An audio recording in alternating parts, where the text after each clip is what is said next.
हम बात करते हैं बच्चे स्ट्रक्चर ऑफ एटम से। स्ट्रक्चर ऑफ एटम में सबसे पहले बुहर भाई साहब ने हमें बताया था कि जो न्यूक्लियस होता है उसके अंदर क्या थे, न्यूक्लियस, प्रोटॉन और न्यूट्रॉन, और उसके आसपास हमारे पास क्या थे, ऑर्बिट्स, जो कि फिक्स्ड टू डायमेंशनल स्पेस नहीं था, बेसिकली वो टू डायमेंशनल रिंग थी जिसके अंदर इलेक्ट्रॉन घूमता था, है ना, और उनके अंदर हमारे पास इलेक्ट्रॉन्स मिलते होते थे।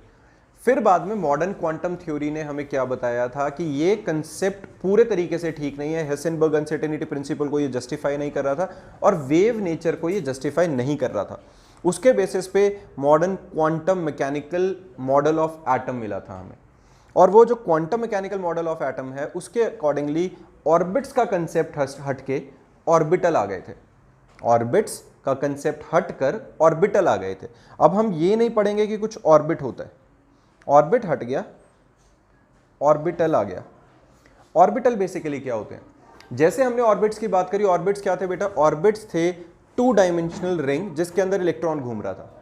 ऑर्बिटल क्या होते हैं, ऑर्बिटल होते हैं थ्री डायमेंशनल स्पेस जिसमें इलेक्ट्रॉन के मिलने की संभावना सबसे ज्यादा है।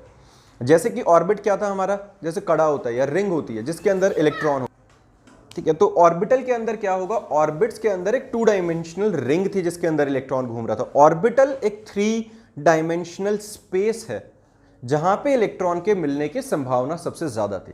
ऑर्बिट ने तो एक वेल डिफाइंड पाथ दे दिया था, भाई न्यूक्लियस यहां, इलेक्ट्रॉन एग्जैक्टली इस पाथ के अंदर घूम रहे, जबकि ऐसा होता नहीं है, ऐसा हो नहीं सकता था क्योंकि वेव नेचर को जस्टिफाई नहीं कर रहा है। हेसेनबर्ग के हिसाब से क्या था, उसने अनसर्टेनिटी प्रिंसिपल दिया था that it is impossible to measure simultaneously both the momentum and position of the electron with absolute accuracy।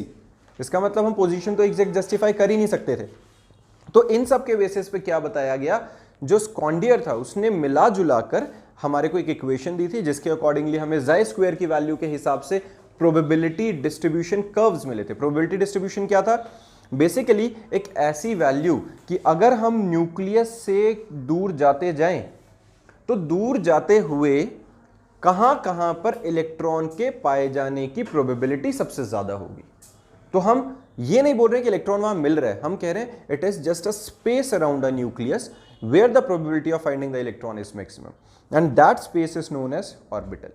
तो जो एक्चुअल एटम का स्ट्रक्चर है वो थ्री डायमेंशनल स्ट्रक्चर है जिसके अंदर इलेक्ट्रॉन रिवॉल्व कर रहा है, लेकिन वो थ्री डायमेंशनल तरीके से कर रहा है। अगर हम इसको थोड़ा सा जस्टिफाई करें, लेट अस अज्यूम यहाँ पे एक छोटा सा काम करते हैं, ये दिख रहा है हमारे पास, मान लेते हैं ये है, जैसे ये दिख रहा है, मान लेते हैं ये जो मेरा हाथ है ये क्या है बच्चे, ये एग्जैक्टली हमारे पास क्या है, ये मेरी जो उंगलियां हैं ये न्यूक्लियस है। तो ये जो इलेक्ट्रॉन है ये सिर्फ ऐसे घूमे ये जरूरी नहीं है, ये तो ऑर्बिट वाला केस हो गया। अब देखो ये क्या हो रहा है, ये तो कहीं भी घूम सकता है ना, ये कहीं पे भी घूम रहा है। तो ये क्या हुआ, ये एक तरह से थ्री डायमेंशनल स्पेस को कवर कर रहा है, वो इधर भी घूम रहा है, इधर भी घूम रहा है, कहीं पे भी घूम सकता है। और ये सिर्फ ऐसा ही नहीं, ये एंटी क्लॉकवाइज डायरेक्शन में भी घूम सकता था। तो वो पूरा स्पेस जहां पर वो इलेक्ट्रॉन घूम सकता था वहां में कहीं भी मिल सकता था। तो उस स्पेस को हम क्या कहते हैं, ऑर्बिटल, ठीक है। और वो ऑर्बिटल हमारे पास कितने तरह के होंगे, क्या क्या होंगे, उसके बारे में हम बात करते हैं अभी।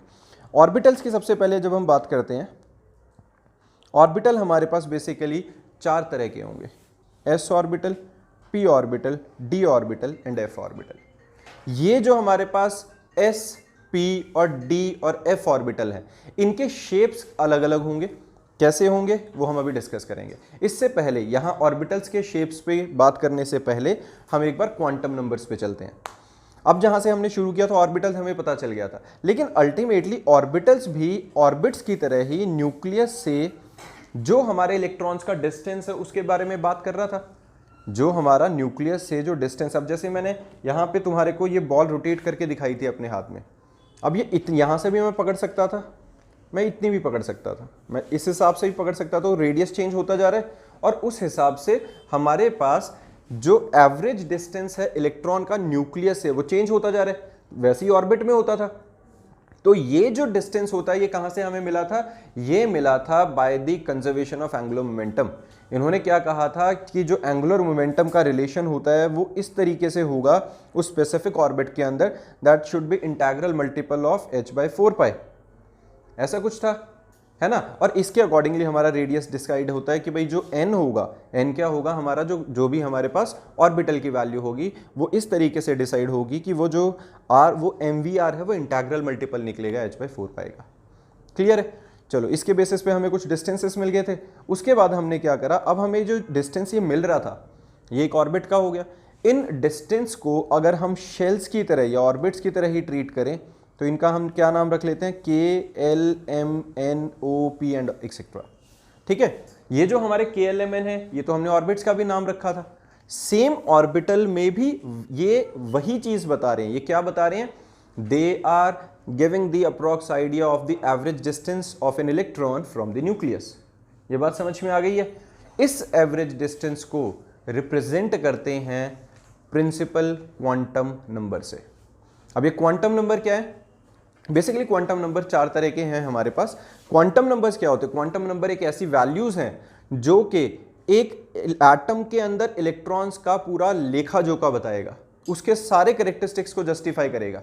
जैसे अगर मान लो मैं कहता हूं कि कोई इलेक्ट्रॉन हमारा सर्टेन डिस्टेंस पे है, तो हम ये बोलेंगे भाई इतने डिस्टेंस पे है, वो घूम कैसे रहे, वो गोल ही घूम रहा है या वो डंबल शेप में घूम रहा है या किसी और ही स्ट्रक्चर के साथ घूम रहा है, वो क्लॉकवाइज घूम रहा है, वो एंटी क्लॉकवाइज घूम रहा है ना। तो ये सारी उसके जो कैरेक्टरिस्टिक्स हैं उनको एक्सप्लेन करते हैं क्वांटम नंबर्स। और वो जो क्वांटम नंबर्स हैं वो 4 तरह के हैं। प्रिंसिपल क्वांटम नंबर, जैसा मैंने अभी बताया, प्रिंसिपल क्वांटम नंबर क्या बताता है, average distance from the nucleus. इसको हम रिप्रेजेंट करते हैं n से। अब ये जो एवरेज डिस्टेंस बता रहा है ये शेल होगी, पहली शेल, दूसरी शेल, तीसरी शेल, चौथी शेल। तो वो n की वैल्यू 1 2 3 4 5 कुछ भी हो सकती है, 0 नहीं हो सकती, क्योंकि 0 होगी तो इसका मतलब तो न्यूक्लियस में पहुंच गया सब कुछ, वो तो होगा नहीं। तो n की वैल्यू 1 से स्टार्ट होगी, कोई भी एक नेचुरल नंबर होगा। इसके बाद आता है हमारे पास एंगुलर क्वांटम नंबर या एजीम्यूथल क्वांटम नंबर। ये क्या था, प्रिंसिपल क्वांटम नंबर। इसके बाद आएगा एंगुलर क्वांटम नंबर या एजीम्यूथल क्वांटम नंबर, जिसको हम रिप्रेजेंट करते हैं L से। ये हमें बताएगा इलेक्ट्रॉन का डिस्टेंस तो n ने बता दिया, बट उस डिस्टेंस पे इलेक्ट्रॉन किस तरह के शेप में घूम रहा है एटम के, अपना न्यूक्लियस के आसपास। जैसे अभी मैंने बोला कि गोल घूम रहा है या डंबल शेप बनाता हुआ घूम रहा है, समझ रहे हो, या वो डंबल के साथ स्फीयर में घूम रहा है। तो वो जो स्ट्रक्चर्स हैं, वो जो शेप्स हैं ऑर्बिट्स के, वो कौन जस्टिफाई करेगा, L। इसकी वैल्यू क्या होती है, ये होता है बच्चे 0 से स्टार्ट होते हैं 1 2 3 up to so on n-1 तक जाएंगे वैल्यूज। क्लियर है, ये कहां तक जाएंगी हमारी, n-1 तक। इसके बाद आता है हमारा मैग्नेटिक क्वांटम नंबर।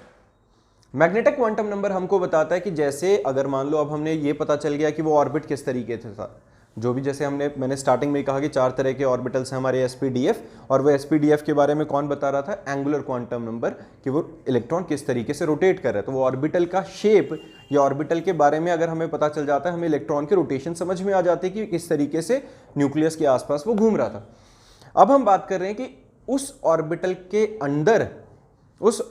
के अंदर बेसिकली अब वो जो डिस्टेंस है वो कितने तरह के ऑर्बिटल्स के मिक्सचर के साथ बन सकता है, या हम ये कहें उस एवरेज डिस्टेंस पे कितने ऑर्बिटल्स आ सकते हैं, वो कौन बताएगा, मैग्नेटिक क्वांटम नंबर।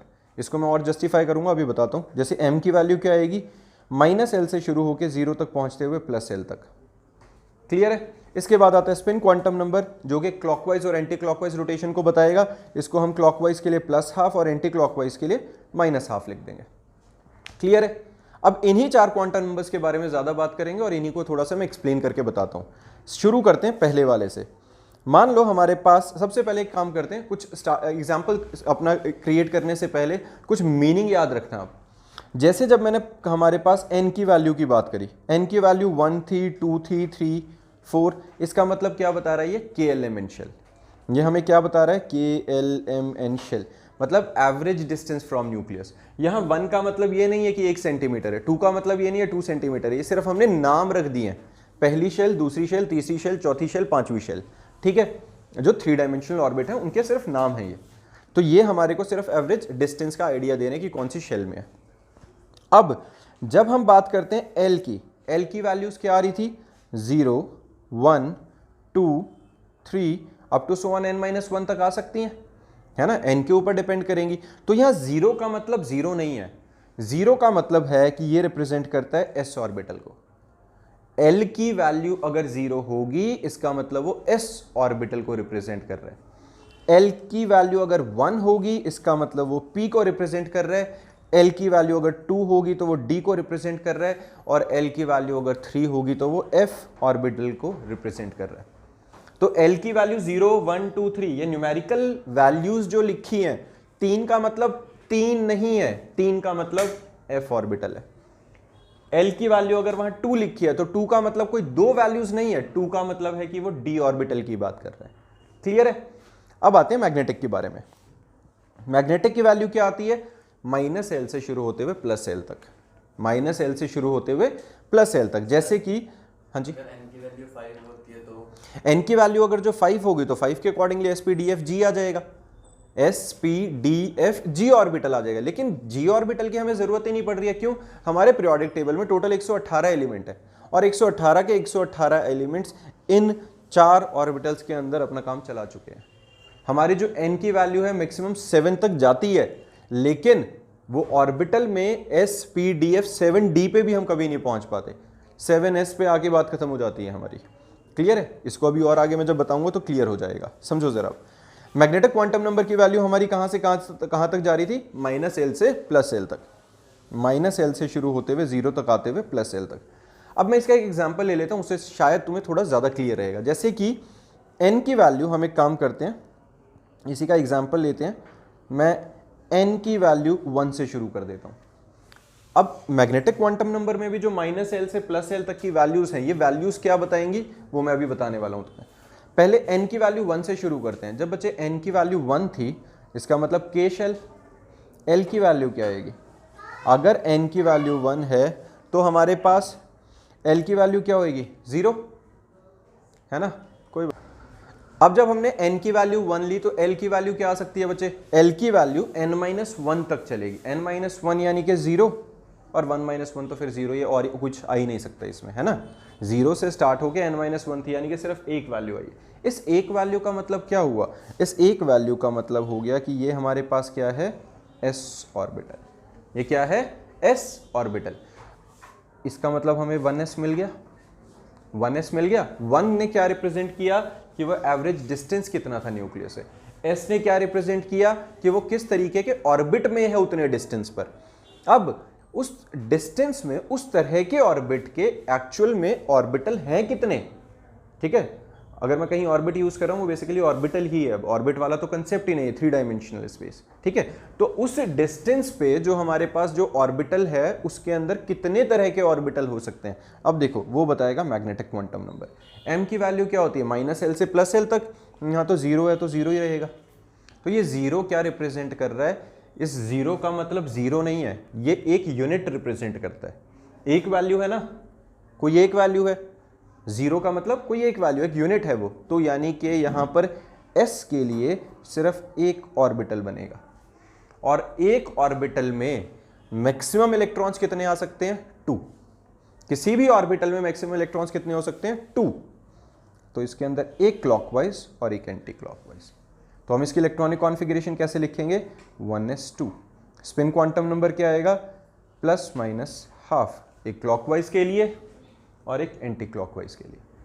समझ में आई है ये बात? नेक्स्ट एग्जांपल लेते हैं, n की वैल्यू 2। जब मैंने n की वैल्यू 2 ली है तो l की वैल्यू क्या आएगी? 0 और 1, 0 और 1, क्योंकि 0 से शुरू होकर n-1 तक जानी थी। तो जब 0 और 1 आई तो देखो एक बार 2 के साथ 0 लिखेंगे तो 0 का मतलब s था, 2s, और जब 2 के साथ 1 को लिखूंगा तो 1 का मतलब p ऑर्बिटल था, तो 2p। क्लियर है ये? अब देखो हमने देखा था जब s ऑर्बिटल था, मतलब जब l की वैल्यू 0 के रेफरेंस में लिया तो मैग्नेटिक की वैल्यू भी 0 आ रही थी, मतलब सिर्फ एक ऑर्बिट। यानी कि हमारे पास जब मैं 2s की बात करूंगा तो उसमें सिर्फ 2 इलेक्ट्रॉन्स आ सकते हैं और एक ऑर्बिट आ रहा है। लेकिन जब मैं 2p की बात कर रहा हूं, है ना, क्योंकि l की वैल्यू हमारे साथ में क्या निकली है? हमारे पास l की वैल्यू 1 भी निकली थी 0 के बाद। तो जब 1 के रिस्पेक्ट में लूंगा तो मैग्नेटिक की वैल्यू क्या आएगी? -1, है ना? हमारे पास क्या आएगी? -1, 0 और +1, यही होगा। जो m की वैल्यू है वो -l से लेके 0 से लेके +1 तक जाएगी। -1, 0 और +1, तो ये कितनी है, ये 1, 2 और 3 वैल्यूज निकल गई हैं। तो ये 3 वैल्यूज निकल गई हैं और l की वैल्यू 1 का मतलब क्या हुआ, p ऑर्बिटल। तो p ऑर्बिटल के अंदर ये 3 ऑर्बिटल्स हमें मैक्सिमम मिल सकते हैं। और एक ऑर्बिटल में कितने इलेक्ट्रॉन्स आ सकते थे, 2, तो इनके अंदर टोटल कितने आ गए, 1 2 3 4 5 6। तो टोटल p के अंदर कितने इलेक्ट्रॉन्स अकोमोडेट कर सकते हैं, 6 इलेक्ट्रॉन। तो 2s के अंदर सिर्फ 2 थे और 2p के अंदर 6 थे। ये समझ में आया। इसके बाद एक और एग्जांपल ले लेते हैं, जैसे n की वैल्यू 3 ले लेते हैं। जब हमने n की वैल्यू 3 ली है, जब हमने n की वैल्यू 3 रखी तो l की वैल्यू क्या आएगी बच्चा, 0 1 और 2, दैट इज s p और d, ऐसे ही आएगा, है ना। तो जब s p d आया तो इसको मैं क्या लिखूंगा, 3s 3p और 3d, ऐसे ही होगा।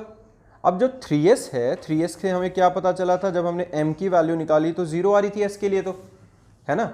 जब हमने s के रिस्पेक्ट में, जब 0 के रिस्पेक्ट में लिया तो m की वैल्यू हमारे पास 0 ही आ रही थी। तो सीधा सा हमें पता है 3s ऑर्बिट के लिए, जो 3s के लिए सिर्फ एक ऑर्बिट था जिसमें 2 इलेक्ट्रॉन्स थे, ये हम ऑलरेडी निकाल भी चुके हैं। जब मैंने l की वैल्यू 1 के रिस्पेक्ट में निकाला तो 3p वाला जब केस आया तो p के अंदर कितने निकली थी, m की वैल्यू -1 0 और +1 निकली थी। तो इसके सिर्फ कितने ऑर्बिटल आए थे, 3 ऑर्बिटल p के, जिनके अंदर फर्दर टोटल मिला के 6 इलेक्ट्रॉन थे, जो कि 3p6 तक आ गया था। और जब d ऑर्बिटल आया, अब d ऑर्बिटल का मतलब l की वैल्यू 2, जब l की वैल्यू 2 आई है तो m की वैल्यू क्या आएगी, -2 -1 0 +1 और 2, टोटल कितनी वैल्यूज हो गई है, 5। तो यानी कि d ऑर्बिटल के अंदर 5 2 3 4, ये 5 ऑर्बिटल्स आ गए, है ना, 1 2 3 4 5। तो ये जो 5 वैल्यूज थी, इसका मतलब ये 5 ऑर्बिटल्स d के अंदर अकोमोडेट कर सकते हैं और इसमें टोटल मिलाकर 10 इलेक्ट्रॉन्स हमारे आ गए हैं। तो ये क्या आएगा, 3d10। क्लियर है ये बात। ऐसे ही अगर मैं n की वैल्यू 4 के लिए चल पड़ूं, अगर मैं n की वैल्यू 4 के साथ चलता हूं तो 4 के साथ क्या आएगा, l की वैल्यू आएगी 0 1 2 3, यहीं तक आएगा, s p d और f। अब सेम कहानी, 4s के अंदर कितने थे बच्चा, मैक्सिमम 2 इलेक्ट्रॉन्स, क्यों, क्योंकि एक ऑर्बिटल था। 4p के अंदर कितने थे बच्चा, 6 इलेक्ट्रॉन, क्योंकि 3 ऑर्बिटल थे। 4d के अंदर कितने थे, 10 इलेक्ट्रॉन, क्योंकि 5 ऑर्बिटल थे। अब जब मैं f के केस की बात करूं, f के केस के हिसाब से जब मैं 4f की बात करूंगा तो मैग्नेटिक की वैल्यू कितनी निकलेगी, मैग्नेटिक की वैल्यू कितनी निकलेगी, -3 -2 -1 0 +1 +2 एंड +3, टोटल कितने हो गए, 7। तो f ऑर्बिटल में टोटल 7 ऑर्बिटल्स आ गए, एक ऑर्बिटल में 7 इलेक्ट्रॉन, तो यहाँ क्या आएगा, 3d14।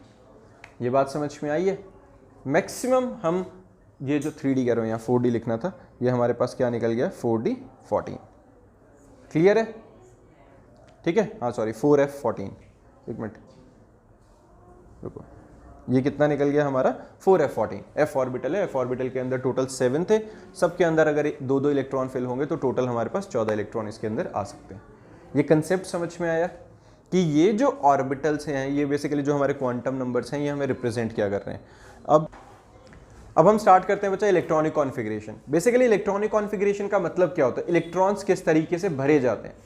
इलेक्ट्रॉन्स भरते हुए हमारे पास सबसे पहले देखो कुछ रूल्स हैं, जिसके अंदर सबसे पहला आया था पॉलीज एक्सक्लूजन प्रिंसिपल।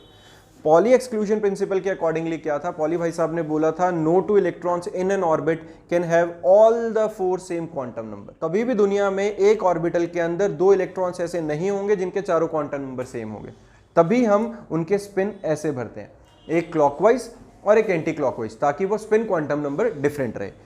दूसरा फिर बोला था आहबाउ प्रिंसिपल ने।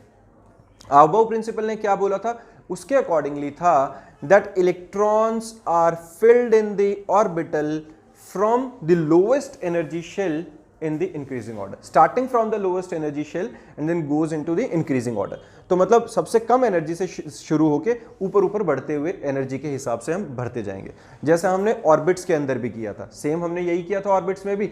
सबसे पहले सबसे नज़दीक वाली के अंदर हम इलेक्ट्रॉन्स डालते थे, फिर उसके बाद जो आगे वाली हायर एनर्जी होती थी उसके अंदर हम 8 इलेक्ट्रॉन्स भर देते थे, ये था। और उसके बाद फिर आगे वाले में, ये हम ऑलरेडी ऑर्बिट्स में कर चुके थे। ऑर्बिटल में भी इसी तरीके से है, लेकिन यहाँ पे ये 2 8 18 वाला कंसेप्ट नहीं चलेगा।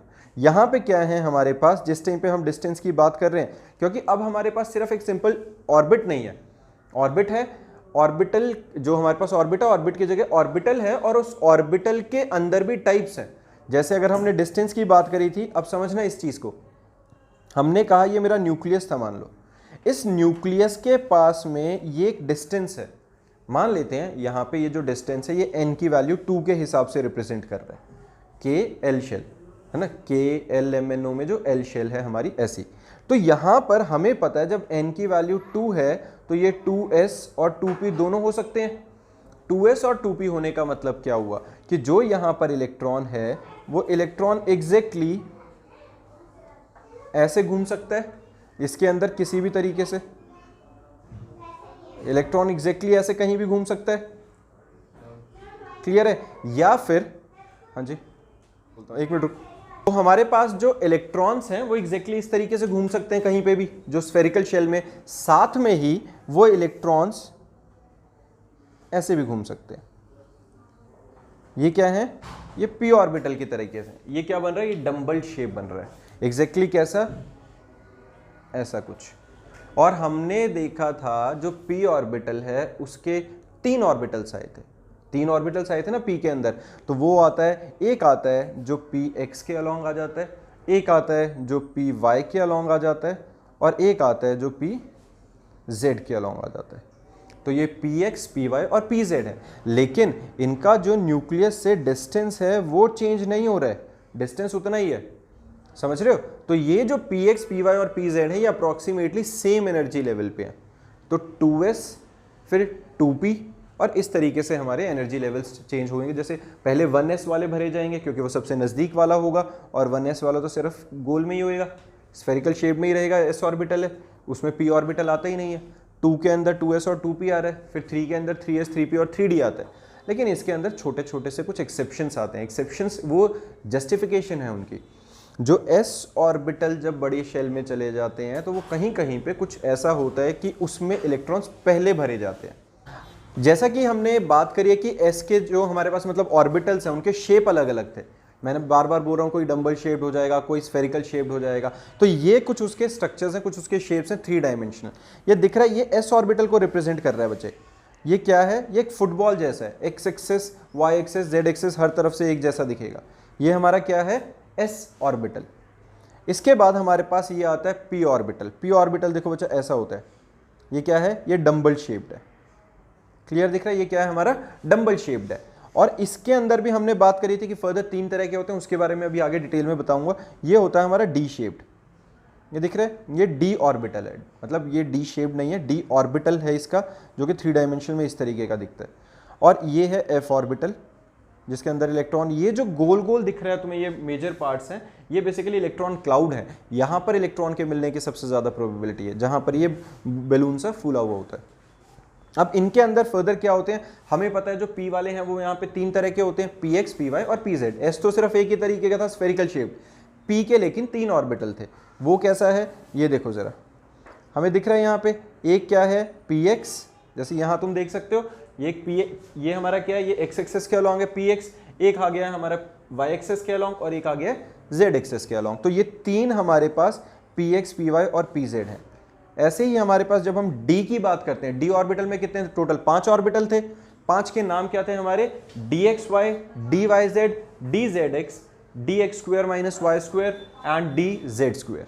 ये हमारे पास 5 ऑर्बिटल्स के नाम है D ऑर्बिटल्स के, और इनका शेप इस तरीके का है। जो XY है वो दिख रहा है हमें सिर्फ वो XY प्लेन के अंदर है ना, वो सिर्फ XY प्लेन के अंदर है। जो YZ है वो सिर्फ हमारे पास YZ प्लेन के अंदर है। जो हमारे पास DZX है वो ZX प्लेन के अंदर है। और जो x स्क्वायर y स्क्वायर है वो इस तरीके से हैं, x और y के, और इस तरीके से हमारे पास इन्वॉल्व है। जो DZ स्क्वायर है वो इस तरीके से होता है। हमारा इलेक्ट्रॉन किस तरीके से, हमारे पास यहाँ पे भी मिल सकता है इलेक्ट्रॉन और इस तरीके से भी रोटेट कर सकता है। ऐसे ही जो हमारे पास, अगर हम इसके कुछ एग्जाम्पल्स की बात करें तो ये देखो, जैसे हीलियम के लिए हमने बात करी थी, हीलियम के अंदर क्या होता है, 2 इलेक्ट्रॉन्स होते हैं और दोनों के दोनों s ऑर्बिटल में है, तो 1s2 इस तरीके से। ये 1s2 2s2 क्या है, ये बेसिकली इलेक्ट्रॉनिक कॉन्फ़िगरेशन के अंदर होता है, जब हमारे इलेक्ट्रॉन्स, ये देखो, एक क्लॉकवाइज घूम रहा है और एक एंटी क्लॉकवाइज घूम रहा है इसी इनके शेल्स के अंदर। अब ये जो बीच वाला है वो क्या है, वो 1s को रिप्रेजेंट कर रहा है, जो छोटा पार्ट है, और जो बाहर वाला पार्ट है वो 2s को रिप्रेजेंट कर रहा है। ठीक है, इस ये जो 1s2 2s2 है, इन्हीं को अभी हम इलेक्ट्रॉनिक कॉन्फ़िगरेशन में पढ़ेंगे। चलो, उसके लिए एक रूल है, दैट इज n+l रूल। क्या होता है, n+l रूल। n+l रूल का मतलब है हमेशा इलेक्ट्रॉन उस ऑर्बिटल में पहले भरा जाएगा जिसमें n+l की वैल्यू मिनिमम होगी, जिसमें n+l की वैल्यू मिनिमम होगी। और अगर किसी सिचुएशन में n+l दोनों की वैल्यू इक्वल आ भी जाए, मान लो कुछ ऐसा आ जाए कि इनकी वैल्यू इक्वल आ गई है, तो जिसमें n की वैल्यू छोटी होगी उस ऑर्बिटल को पहले भर दिया जाएगा, जिसमें n की वैल्यू छोटी होगी उस ऑर्बिटल को पहले फिल कर दिया जाएगा। अब समझाता हूं मैं ये कैसे करेंगे। सबसे पहले शुरू करते हैं बेटा इलेक्ट्रॉनिक कॉन्फ़िगरेशन। मान लेते हैं हाइड्रोजन से, हाइड्रोजन का एटॉमिक नंबर होता है 1। शुरू करते हैं 1 से। सबसे पहला ऑर्बिटल जो होगा वो n की वैल्यू 1 से शुरू हुआ, तो 1 से जिस टाइम पे हमने स्टार्ट किया तो हमारे पास क्या आया, 1s1 आ गया, जिसके अंदर एक इलेक्ट्रॉन भरा। अगर यहाँ पे हीलियम होता तो क्या आता, 1s2। अगर हमारे पास लिथियम आ जाता तो क्या करते, लिथियम का एटॉमिक नंबर हुआ 3, 1s2 2s1। अब ये 2s1 क्यों आया, क्योंकि 1s के अंदर 2 इलेक्ट्रॉन्स भरे जा सकते थे, 2 से ज़्यादा हो नहीं सकते थे, वो हमने पूरे भर दिए। और उसके बाद आ जाता है 2, 1s के बाद 1p तो होता ही नहीं है, तो हमारे पास 2 शुरू हो गया और 2s आ गया। अब अगर मान लो मैं इसके आगे चलता हूँ जैसे मान लेते हैं कार्बन से शुरू करते हैं। कार्बन का एटॉमिक नंबर होता है 6, 1s2 2s2, 2s के बाद क्या आएगा, 2p 6। पर अब हमारे पास अब 6 तो बचे ही नहीं है, 2 इलेक्ट्रॉन्स ये हैं, 2 इलेक्ट्रॉन्स ये हैं, 2 ही यहाँ बच गए थे। अगर मैं तुम्हें सिंपल इसको याद करने के लिए एक और चीज़ ट्रिक दे रहा हूँ छोटी सी, देखना बच्चे। 1 था तो सिर्फ 1s था, 2 था तो 2s और 2p था, 2 वैल्यूज़ थी। 3 था तो 3s 3p और 3d था, 3 वैल्यूज़ थी। अगर 4 आएगा तो 4s 4p 4d और 4f आएगा, 4 वैल्यूज़ आएंगी। क्लियर है, साफ दिख रहा है। तो जब मैंने भरना शुरू किया तो 1 था तो एक अकेला कंप्लीट हुआ, 2 आया तो 2 आ गए, 3 आएगा तो 3 आ जाएंगे। जैसे कि मान लेते हैं, हम एक एग्जांपल उठा लेते हैं क्लोरीन के लिए। क्लोरीन का एटॉमिक नंबर कितना है, 17, 1s2, 1 का एक पूरा हो गया, फिर 2s2 2p6, 2 के 2 पूरे हो गए। अब आना चाहिए 3s 3p और 3d, 3 के अंदर 2, p के अंदर 6। देखना ज़रा कितने बन गए, 2 2 4 और 6 कितने हो गए, 10, 10 और 2 12 और 6 18। हमारे पास तो सिर्फ 17 थे, तो इसलिए यहाँ पे हम क्या लिख देंगे, 5, और डी वाले की हमें ज़रूरत ही नहीं पड़ी। क्लियर है, ये बात समझ में आ गई है सबको। अगर मान लेते हैं हम किसी नेक्स्ट के ऊपर चलते हैं, हम चलते हैं मानते हैं जिंक के लिए। जो जिंक होता है उसका एटॉमिक नंबर होता है 30। अब फिर वही 1s2, 1 का एक कंप्लीट हो गया, 2s2 2p6 2 पूरे, 3s2 3p6 और 3d 10 और फिर 4s2। गिनना टोटल कितने हो गए, इनको और इनको गिनो। ये कितने हो गए हमारे, 10, ये कितने हो गए 18, 18 और 2 20, 20 और 10 30, पूरे ठीक है। तो हमारे पास यहाँ पे कितने आ गया था बेटा, 2 यहाँ पे थे, टोटल मिला के इन इलेक्ट्रॉन्स को मिला के टोटल हो गए थे 30। बिल्कुल ठीक है, कोई प्रॉब्लम नहीं है ना। 4s के बाद 4p 4d और 4f था, उसकी ज़रूरत ही नहीं पड़ी। अब यहाँ लेकिन मैंने तुम्हें एक रूल बताया था जिसे कहते हैं n+l रूल। इसके जो इलेक्ट्रॉनिक कॉन्फ़िगरेशन है वो ऐसी ना होकर एक्चुअल में कैसी होती है, वो इस टाइप की होती है। बाकी सारा कुछ सेम है, लेकिन ये जो 4s है ये 3d से पहले आ जाता है। यहाँ पे कैसे आएगा, 1s2 2s2 2p6 3s2 3p6 4s2 3d10। अब ये क्या हो गया, ये तो पहले आना ही नहीं चाहिए था क्योंकि पहले 3 वाले भरने चाहिए थे, लेकिन n+l के अकॉर्डिंगली अगर तुम रूल की बात करो तो देखो जरा, इसमें n की वैल्यू क्या है बेटा 1, l की वैल्यू क्या है 0 है ना, इसमें l की वैल्यू क्या है 0, तो ये 1 टोटल बना सबसे लीस्ट। इसमें n की वैल्यू क्या है 2, s की वैल्यू क्या है 0, तो टोटल हो गया 2। क्लियर है ये। थर्ड वाले में देखो, इसमें n की वैल्यू क्या है 2, p की वैल्यू का मतलब 1 है ना, l की वैल्यू 1 आई, तो टोटल लेवल की एनर्जी कितने आई इसका, मतलब एक तरह से थर्ड लेवल पे। इसके अंदर हमने किया 3 + 0। अब देखो ज़रा, यहाँ पे भी 3 आ रहा है, यहाँ पे भी 3 आ रहा है, पर हमने पहले 2p को क्यों भरा, क्योंकि 2 की वैल्यू छोटी होती है, जिसमें n की वैल्यू छोटी होती है उसके अंदर इलेक्ट्रॉन्स पहले भरे जाते हैं, इसलिए 2 वाला जस्टिफाइड था। अब आगे गए हम 3p पे, 3 + p के लिए 1, टोटल कितना आ गया 4, बिल्कुल ठीक है। अब जब हम d पे जाएंगे तो d के लिए देखो 3 + 2 कितना आ गया 5, लेकिन जब हम इसी के बीच में अगर 4s की बात करें तो 4 + 0 4, तो 4 जो है वो 5 से कम नहीं है, तो इसी करके n+l रूल के अकॉर्डिंगली जिसकी वैल्यू छोटी होगी वो हमेशा पहले फिल कर दिया जाएगा। तो एक्चुअल में इलेक्ट्रॉनिक कॉन्फ़िगरेशन ये होती है जिसके अंदर क्या होता है, s ऑर्बिटल पहले आ जाता है। तो इलेक्ट्रॉनिक कॉन्फ़िगरेशन समझ में आई है।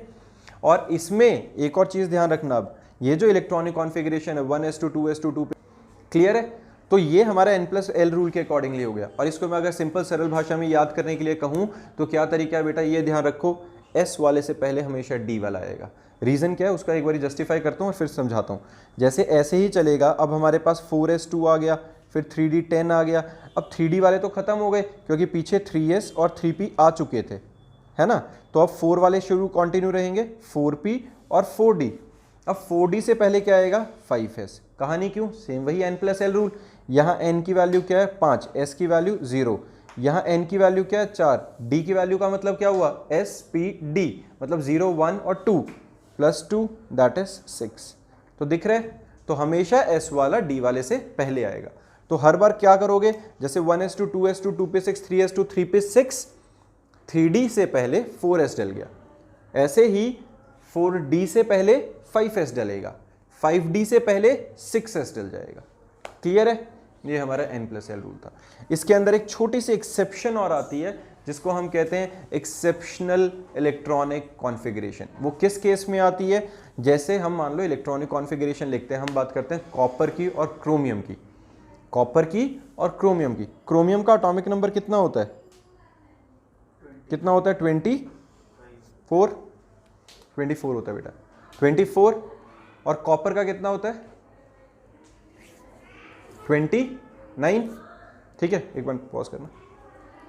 चलो, तो देखो बच्चे, क्रोमियम का जो एटॉमिक नंबर है वो क्या है 24। इलेक्ट्रॉनिक कॉन्फ़िगरेशन लिखते हैं 1s2 2s2 2p6 3s2 3p6 4s2 3d। गिनना जरा, इलेक्ट्रॉन्स कितने हो गए, 2 2 4 और 6 कितने हो गए 10 11 12 18 19 20 और 4 24। बिल्कुल ठीक है, ऐसा होना चाहिए, लेकिन ये ऐसा ना होकर ये कैसा होता है 1s2 2s2 2p6 3s2 3p6 4s1 3d5। अब ये तो बहुत अलग हो गया। 4s1 3d5 का क्या लॉजिक हुआ एक्चुअल में, अब इसका लॉजिक समझना। जब मैंने पहले बनाया था तो उसमें आउटर मोस्ट शेल में 4s के अंदर 2 इलेक्ट्रॉन और d के अंदर 1 2 3 4 1 2 3 4 ऐसे करके 4 इलेक्ट्रॉन्स थे। बिल्कुल ठीक है, ये बहुत खराब लग रहा है। क्यों खराब लग रहा है, उधर पूरे पूरे भरे हुए हैं, ये बेचारे 4 भरे हुए हैं, एक खाली पड़ा है। हम इसको काम करते हैं, हम इसको सिमेट्री दे देते हैं। हम क्या कर देते हैं, इसको सिमेट्री दे देते हैं। क्या किया मैंने, जो ये वाला इलेक्ट्रॉन था ये जंप करके आगे चला गया, ये जो s वाला इलेक्ट्रॉन था ये जंप करके d वाले में चला गया। तो इलेक्ट्रॉनिक कॉन्फ़िगरेशन क्या आ गई 4s1 3d5। ये ज़्यादा सिमेट्रिकल है, ये ज़्यादा सिमेट्रिकल है और वो बहुत अनसिमेट्रिकल था, इम्बैलेंस्ड था। हमेशा इलेक्ट्रॉनिक कॉन्फ़िगरेशन कोशिश करते हैं इलेक्ट्रॉन्स हमेशा कि मैक्सिमम स्टेबिलिटी को अडॉप्ट करें, बिकॉज मैक्सिमम स्टेबिलिटी कैसे होएगी? With maximum symmetry. Maximum stability कैसे आएगी? मैक्सिमम सिमेट्री के साथ। तो यहाँ पे हमने उस सिमेट्री को अटेन करने के लिए जो इलेक्ट्रॉन होता है एस वाला, वो जंप करके हायर शेल में आ जाता है, that is in the D shell. तो वो 4s1 और 3d5 की एक्सेप्शनल इलेक्ट्रॉनिक कॉन्फ़िगरेशन आती है। और इसका रीज़न क्या रहता है? This exceptional electronic configuration is attained to gain maximum symmetry and maximum stability, and this is known as half filled electronic configuration. ये क्या होता है? half filled electronic configuration. दो तरह की इलेक्ट्रॉनिक कॉन्फ़िगरेशन सबसे ज़्यादा स्टेबल है, फुली फिल्ड और हाफ फिल्ड। फुली फिल्ड किसकी होगी? नोबल गैसेस की। और हाफ फिल्ड किसकी होगी? कुछ एक्सेप्शंस की, जहाँ पे हो सकेगा। ऐसे ही हमारा एक और कौन सा है? कॉपर। कॉपर का एटॉमिक नंबर 29। इलेक्ट्रॉनिक कॉन्फ़िगरेशन लिखो 1s2 2s2 2p6 3s2 3p6 4s2 3d9, यही होगा। टोटल देखो बन रहे 29, ऐसा ही है। तो यहाँ एक्सेप्शन क्या आएगा? ये 4s1 3d10 आ जाएगा। क्लियर है? एस वाला इलेक्ट्रॉन निकल के डी वाले को फुली फिल्ड कर देगा, खुद हाफ फिल्ड में आ जाएगा। Maximum symmetry, half field electronic configuration, maximum stability. Clear बात है ये? डन। अब इसी इलेक्ट्रॉनिक कॉन्फ़िगरेशन को बच्चे हम थोड़ा छोटे में लिख लेते हैं। ये हर बार 1s2 2s2 लिखना थोड़ा लंबा खिंच जाता है। देखो ज़रा, अगर मैं इसके नियरेस्ट नोबल गैस की बात करूं, नियरेस्ट नोबल गैस कौन सा है? आर्गन। एटॉमिक नंबर 18 होता है ना? पहली शेल में 2 आते थे, फिर 8 आते थे, 10 और 8 18 वाला। तो यहाँ पर हमारे पास देखना 2 2 4 और 6 कितने हो गए? 10 10 और 2 12 और 6 18। मतलब ये वाला पार्ट है, ये तो सारा आर्गन को रिप्रेजेंट कर रहा है। तो हम इसी कॉन्फ़िगरेशन को कैसे लिख लें? AR लिख के 4s2 3d9, जो कि गलत थी, तो हमने इसको ठीक करके क्या लिखा था? हाफ फील्ड इलेक्ट्रॉनिक कॉन्फ़िगरेशन के लिए 4s1 3d10। क्लियर है ये बात? तो हम छोटा करके लिख देंगे ऐसे, जो भी नियरेस्ट नोबल गैस है, पिछला जितने भी भरे हुए थे उनकी जगह उठा के वो लिख दिया, और साथ में इस तरीके से इलेक्ट्रॉनिक कॉन्फ़िगरेशन लिख सकते हैं। क्लियर है? डन।